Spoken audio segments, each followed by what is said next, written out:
자, 여러분 안녕하세요. 오늘 우리가 집중적으로 파헤쳐볼 내용은요. 바로 여러분의 파크골프 스코어 카드를 완전히 바꿔놓을 거리 조절의 비밀입니다. 파크골프를 치다 보면 이 거리 맞추는 게 진짜 마음처럼 안 되잖아요.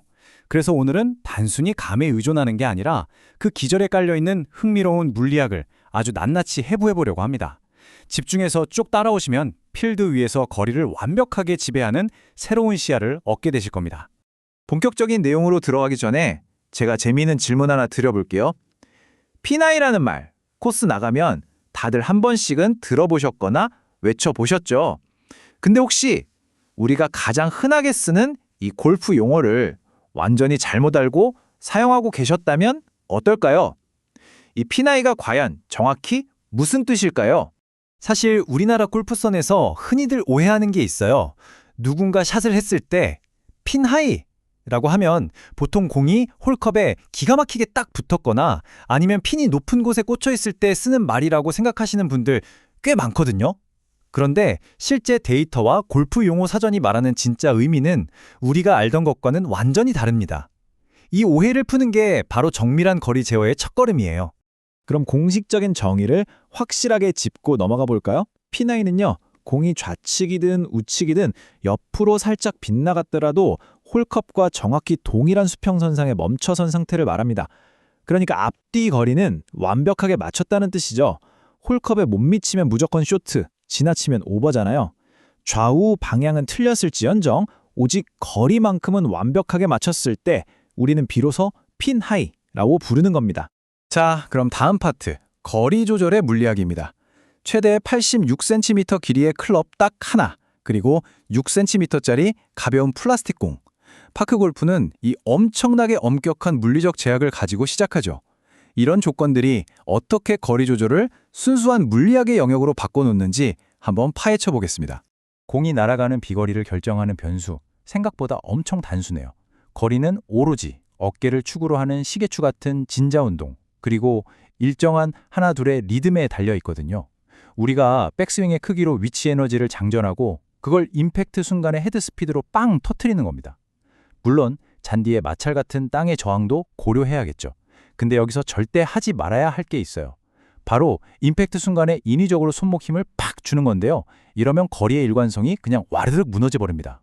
이제 세 번째 파트, 스윙 크기와 거리 공식으로 넘어갑니다.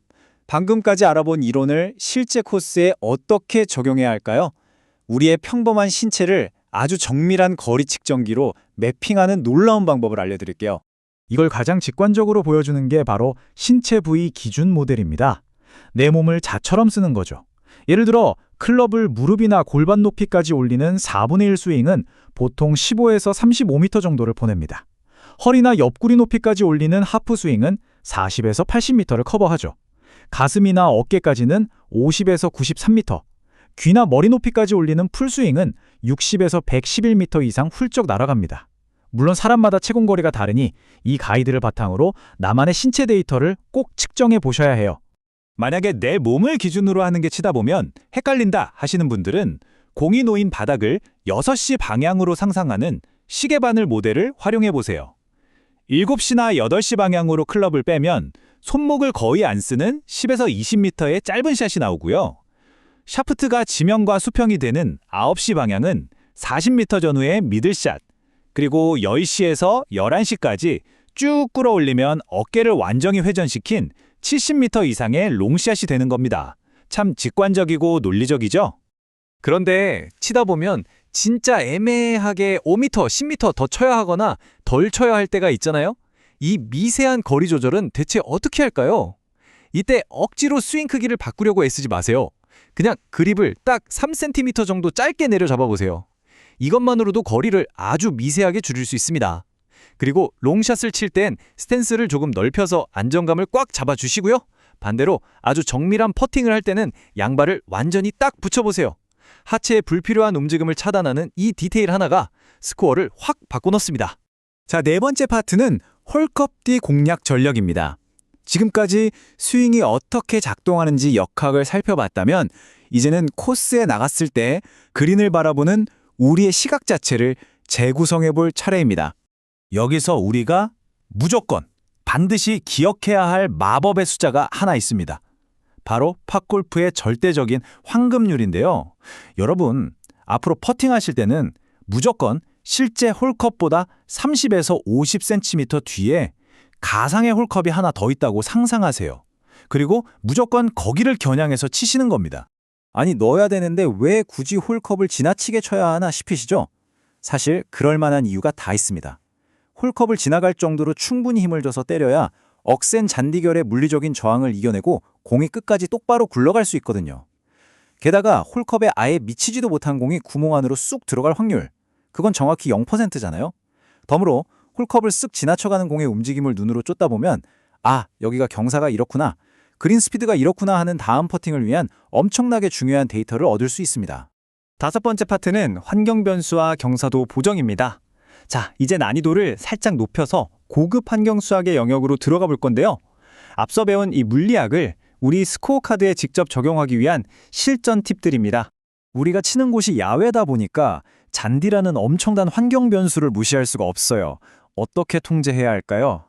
길고 축축하게 젖은 잔디에서는 마찰이 훨씬 심하니까 아예 핀 뒤로 2에서 3m를 겨냥하시고요. 반대로 짧고 바싹 마른 잔디에서는 핀 앞 1에서 2m를 노리시는 게 안전합니다. 아침 일찍 나가서 이슬이 맺혀 있을 땐 공이 물을 먹어 무거워지니까 평소보다 스윙을 한 단계 올려주세요. 역결 잔디에서는 당연히 더 강하고 깊게 치셔야겠죠? 참고로 일반적인 파크 골프장 평균 그린 스피드는 보통 2.6m에서 3.0m 사이라는 거 꼭 기억해 두시면 좋습니다. 그럼 이제 가장 까다롭다는 오르막 경사 보정 공식을 좀 살펴볼게요. 처음 보면 좀 복잡해 보이는데요. 내가 쳐야 할 남은 거리에다가 오르막 높이 곱하기 2 곱하기 10을 더하고 마지막에 0.5m를 더 추가하는 겁니다. 복잡해 보이지만 사실 이게 중력에 맞서서 언덕을 타고 올라가기 위해 필요한 추가 에너지를 아주 정확히 뽑아내는 마법의 계산법이거든요. 이때 주의할 점, 임팩트 후에 클럽을 들어 올리는 팔로우 스루를 충분히 길고 높게 가져가야 합니다. 백스윙 대 팔로우 스루 리듬을 1대2 또는 1대1.5로 유지하는 게 핵심이에요. 반대로 내리막은 어떨까요? 내리막 공식은 남은 거리에서 높이 곱하기 1.5 곱하기 10을 뺀 다음 0.2m를 더해주는 겁니다. 내리막은 공이 스스로 굴러내려가는 엄청난 가속도가 붙기 때문에 에너지를 극도로 절제해야 해요. 그래서 이때의 핵심 리듬은 바로 1대0, 그러니까 임팩트 순간 멈춤입니다. 쓸데없는 에너지가 공에 더 전달되는 걸 막기 위해서 임팩트 순간에 클럽을 딱 하고 멈춰 세워주셔야 합니다. 요즘 스크린 파크 골프 치시는 분들도 참 많으시죠? 이 스크린 파크 골프의 공간 매핑 시스템이요, 사실 실제 필드에서의 거리감 훈련을 완벽하게 도와주는 최고의 도구입니다. 눈앞에 보이는 큼지막한 격자 한 칸을 10단위, 즉 1m로 쪼개서 눈에 익히는 훈련을 계속해보세요. 이게 습관이 되면 실제 코스에 나갔을 때도 마치 눈에 증강현실 안경을 낀 것처럼 바닥에 격자가 쫙 깔리면서 거리를 계산하는 놀라운 눈을 갖게 되실 겁니다. 어느덧 마지막 파트네요. 여섯 번째 파트, 정밀 타격을 위한 디테일입니다. 지금까지 배운 이론과 공식들이 어떻게 하나로 결합되어서 플레이어의 스윙을 최종적으로 완성시켜주는지 그 미세한 역학을 짚어보겠습니다. 거리가 30m도 안 남은 짧은 어프로치 샷을 할 때는요, 손목이 꺾이는 동작, 즉 코킹을 완전히 배제하셔야 합니다. 코킹은 제로예요, 제로. 여기서 손목을 꺾거나 머리가 좌우로 흔들려버리면 스윙 궤도의 최저점이 자꾸 변해서 거리 일관성이 처참하게 무너져버리거든요.